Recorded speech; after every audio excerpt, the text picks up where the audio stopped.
Thank you, Terry. I'm so excited to be here with you today. Well, it's nice to see you. I know you've been in law for 3 decades. 3 decades of practicing law.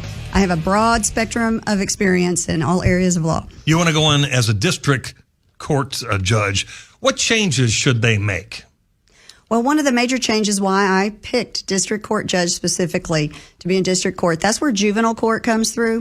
And I have great passion for the youth in this community. And when kids come through juvenile court, sometimes they have made a consequence that's going to impact the rest of their life. I want to make sure that it does not destroy their life.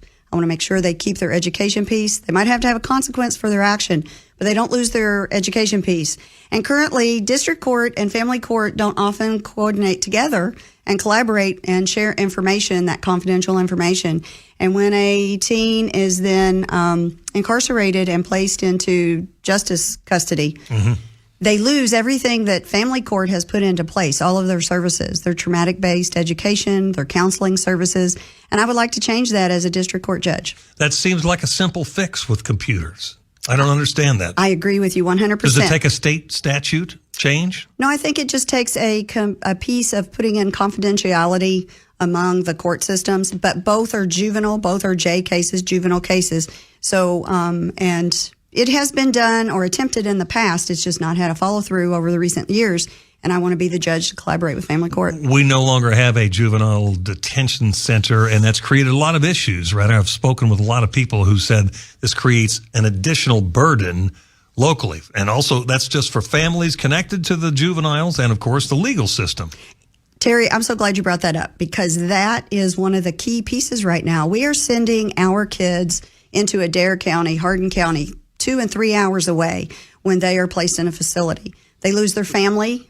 Most cannot drive the 3 hours to visit their children. They are no longer in Jefferson County Public Schools. They lose their education piece here and are now in another school district. This community loses that daily average attendance reimbursement dollars for education. So it not just affects the kids, it affects the family. Families can't visit.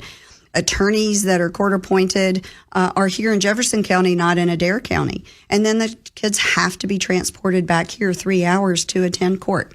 So it is a problem that we can solve by reopening our center.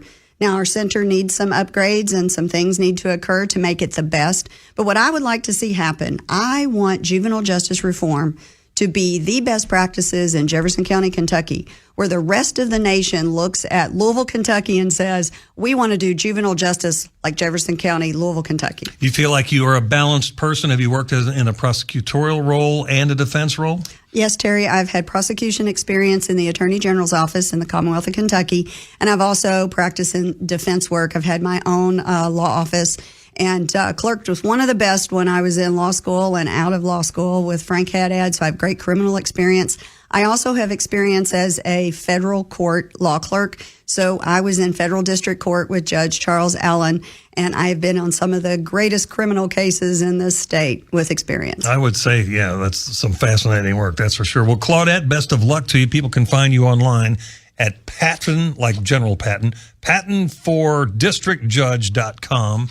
The election is tomorrow. Good luck. Thank you, Terry. Great Vote talking Patton. to you. There you go. Claudette Patton for District Court Judge.